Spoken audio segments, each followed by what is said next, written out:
Good afternoon to all future officers. आज की date है सितंबर 17 and let's begin our newspaper probable discussion. ओहो, कुकर की सीटी बज गई पीछे से, उसे इग्नोर कर दीजिएगा। तो स्टार्ट करते हैं पहली न्यूज़ के साथ। फर्स्ट पेज द हिंदू पे स्पुतनिक वी जो वैक्सीन रशिया ने लॉन्च की है, कोविड-19 वैक्सीन, वो वैक्सीन पे बात नहीं करेंगे। स्पुतनिक वी जो नेम है, एक बार उसको दोबारा से रिवाइज कर लेते हैं क्या है। बहुत लोगों को पता होगा बट जिसको नहीं पता, अरे यार ये कुकर की सीटी, वेट, हाँ, स्पुतनिक वी जो है, ये जो वैक्सीन है, ये उसका ट्रेड नेम है, वी फॉर वैक्सीन है, एंड गैम कोविड वैक के नेम से ये ऑफिशियल नेम जो है वो गैम कोविड वैक है। वेट, मैं थोड़ा इसको पॉज ही कर लेता हूँ। सॉरी फ्रेंड्स, ये थोड़ा वॉइस का इशू रहता है। जहाँ पे एक्चुअली मैं हूँ वहाँ पे इधर उधर काफ़ी हल्ला हो रहा है फ़िलहाल कुछ दिनों से, तो जल्दी हो जाएगा ठीक।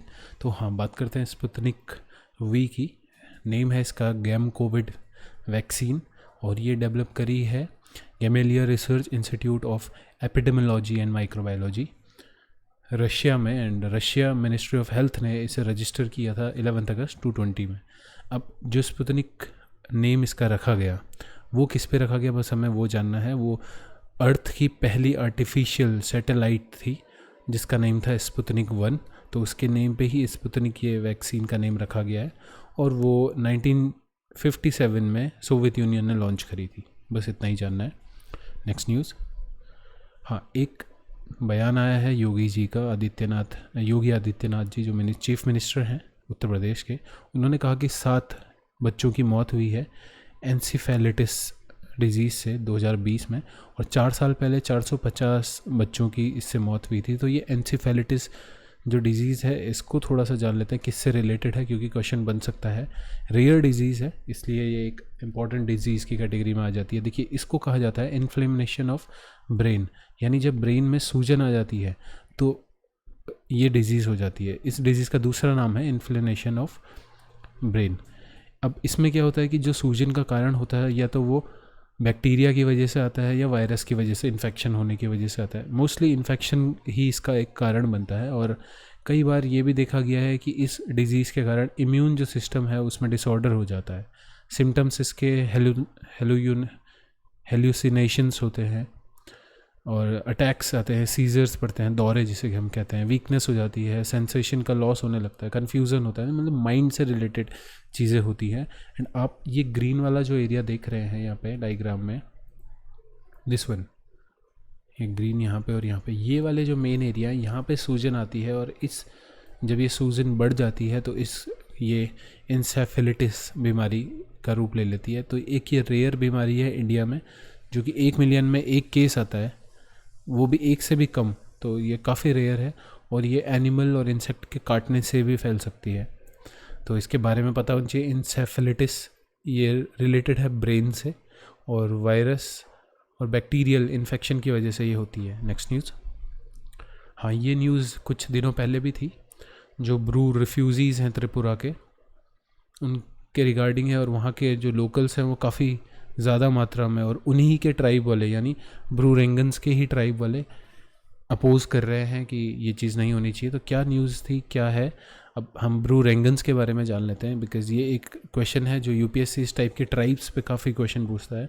देखिए, जो ब्रू ट्राइबल्स हैं, जिनको रेंगन्स भी कहा जाता है, REANGS, रेंगन्स भी इन्हें कहा जाता है, ये मिज़ोरम के हैं, बट ये एज ए त्रिपुरा में रिफ्यूजी की तरह रह रहे हैं 1997 से। तो अभी 2020 जनवरी में एक एग्रीमेंट साइन हुआ जिसमें ये कहा गया कि जो ये 30,000 ब्रू ट्राइबल्स हैं, इनको परमानेंटली सेटल कर दिया जाए त्रिपुरा में। और ये साइन हुआ था एक तो सेंटर के बीच में, स्टेट गवर्नमेंट त्रिपुरा के बीच में, एंड जो ब्रू रेंगन के रिप्रेजेंटेटिव हैं उनके बीच में, जिसमें home minister Amit Shah ji present थे। तो बट यहाँ पे क्या इशू क्रिएट हो रहा है कि त्रिपुरा के जो सेम ट्राइब वाले लोग हैं वो भी अपोज कर रहे हैं कि इतनी मात्रा में नहीं आना चाहिए, इससे प्रॉब्लम्स क्रिएट हो सकती है। तो ये चीज़ हमें नहीं जाननी है, बस ब्रू रेंगन्स के बारे में आप ध्यान दीजिए। ये एक ऐसी ट्राइब है जो कि पूरा फैला हुआ है त्रिपुरा के एरिया में, मिज़ोरम के एरिया में, सदर्न आसाम के एरिया में। ध्यान दीजिए, जो ये ट्राइब्स हैं ये मिज़ोरम से बिलोंग करती हैं, त्रिपुरा में रिफ्यूजी की तरह रह रही थी, तो त्रिपुरा से बिलोंग नहीं करती हैं, ये चीज़ आप ध्यान रखिएगा। इनकी अपनी एक लैंग्वेज होती है और इनकी जो लैंग्वेज है वो एक अलग ही प्रकार की लैंग्वेज है, मतलब ये बिल्कुल भी मेल नहीं खाती है मीज़ो से। साथ ही साथ ये इनके जो ये ट्राइब है ये 21 स्केड्यूल ट्राइब त्रिपुरा में भी ये आते हैं। नेक्स्ट न्यूज़, कपिला वत्सयान जी का निधन हो गया है और ये कल्चरल रिसर्च में एक अग्रणी महिला के रूप में थी और इंडिया को इन्होंने बहुत जगह रिप्रेजेंट किया है। कल्चरल रिसर्च के फील्ड में इनके बहुत काम हैं, डांस फॉर्म्स में इनके काफ़ी काम है, कथक स्पेशली कथक में इनके काफ़ी काम है। साथ ही साथ इन्हें पद्म विभूषण के अवार्ड से भी सम्मानित किया गया है और इन्होंने बिरजू महाराज जैसे, बाला सरस्वती जी जैसे लोगों को एक ग्लोबल ऑडियंस तक पहुंचाने का भी काम किया। तो ये बहुत ही एक प्रसिद्ध महिला थी जिनका अब निधन हो गया और इंडियन कल्चर रिसर्च के लिए ये एक काफ़ी दुखद घटना है, तो इनका नेम हमें ध्यान रखना है, कपिला वत्सयान। ये राज्यसभा के लिए भी नॉमिनेट हुई थी 2006 में, बट कुछ कंट्रोवर्सी हुई जिस वजह से इन्होंने अपनी सीट खाली छोड़ दी। फिर 2007 में ये एक बार दोबारा री नॉमिनेट हुई थी। तो ध्यान रखिए, इनका नेम बहुत इंपॉर्टेंट है, इनका काम बहुत इंपॉर्टेंट है। नेक्स्ट न्यूज़, हाँ, जापान के अभी जो नए पीएम बने हैं उनका नेम पता होना चाहिए। वैसे तो काफ़ी इजी क्वेश्चन है बट फिर भी पता तो होना ही चाहिए, क्योंकि कई बार इतना इजी क्वेश्चन आता है और हम उसको ऐसे नेगलेक्ट कर देते हैं और जब एग्ज़ाम में आता है तो हम कंफ्यूज हो जाते हैं। ऐसा नहीं है कि हमें आता नहीं है, बस हम कंफ्यूज हो जाते हैं, तो वो चीज़ नहीं होनी है। नाम आप बिल्कुल याद रख लीजिए, जापान के जो नए पीएम हैं योशिहाइडे सुगा, योशिहाइड सुगा ये इनका नेम है। और पुराने पीएम कौन थे? शिंजो एबे। और शिंजो एबे अभी तक के जापान के सबसे लॉन्गेस्ट सर्विंग पीएम रह चुके हैं, तो ये चीज़ ध्यान रखिएगा।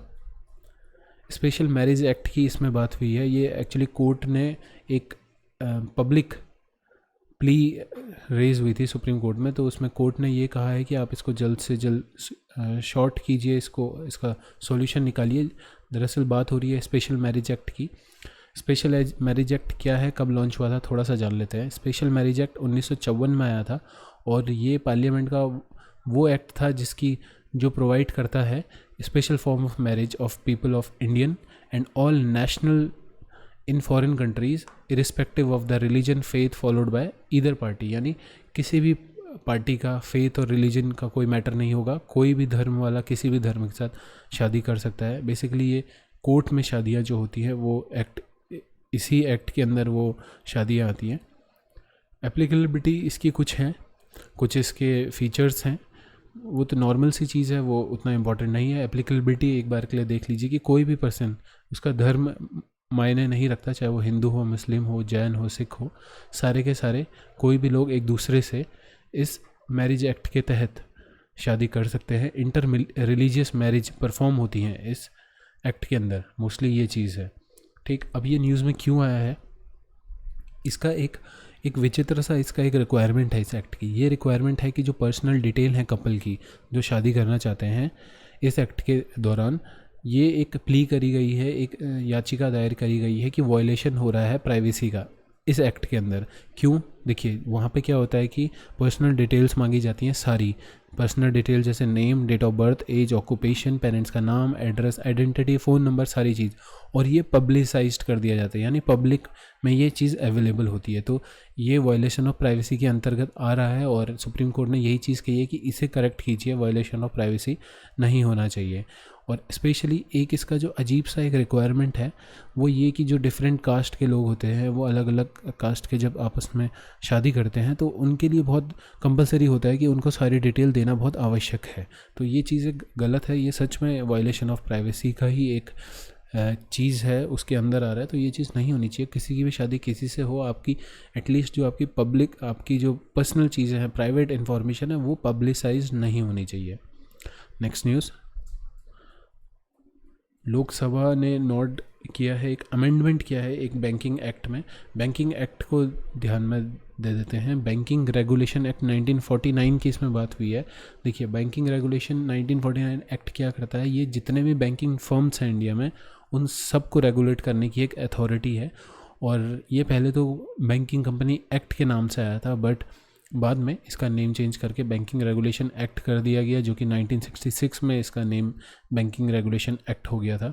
जम्मू कश्मीर में 1956 से ये एप्लीकेबल है, और पहले ये सिर्फ बैंकिंग कंपनीज़ में था, एप्लीकेबल था, बट ये बाद में कोऑपरेटिव बैंक से लेकर के अदर जितनी भी ऐसी फर्म्स हैं जो कि बैंकिंग से रिलेटेड काम करती है, यानी ट्रांजिशन करती हैं, चाहे वो म्यूचुअल फंड हो या फिर अदर कोई स्मॉल स्केल बैंक हो, उन सब पे ये एप्लीकेबल कर दिया गया था।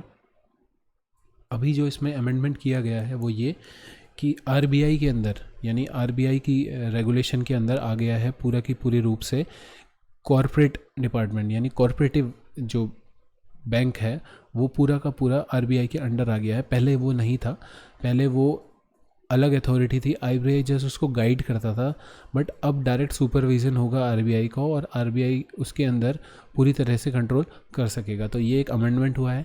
बैंकिंग रेगुलेशन एक्ट हमें पता होना चाहिए कब आया था, 1949 में आया था। आज के लिए इतना ही था वीडियो में, आपसे मुलाकात कल करते हैं, तब तक के लिए good bye, take care. And video की पीडीएफ आपको हमारे टेलीग्राम चैनल में मिल जाएगी। एंड आप लोग वीडियो लाइक नहीं कर रहे हैं दोस्त, अगर पसंद आ रही है तो लाइक कीजिए, नहीं आ रही है तो बताइए ना कमेंट बॉक्स में, थोड़ा बातचीत करिए, हमें इन्फॉर्म कीजिए कि क्या चीज़ आपको पसंद नहीं आ रही है, और जो चीज़ पसंद आ रही है थोड़ा अप्रिशिएट कीजिए, थोड़ा दिखाइए, तो हमें भी अच्छा लगेगा, और जल्द से जल्द हम वीडियो बनाने का ट्राई करेंगे। कभी कभी थोड़ा देर हो जाती है, वो मैं मानता हूँ, बट हम ट्राई कर रहे हैं जितना हमसे हो रहा है, और एज़ सून एज़ पॉसिबल हम आपको वीडियो प्रोवाइड करना चाहते हैं। और भी वीडियोज़ आपके लिए लेके आएंगे। आप बताइए कोई वीडियो चाहिए तो कमेंट बॉक्स में टाइप कीजिए एंड इंटरेक्ट कीजिए हमारे साथ। तो तब तक के लिए ध्यान रखिए अपना। Good bye, take care and जय हिंद, जय भारत।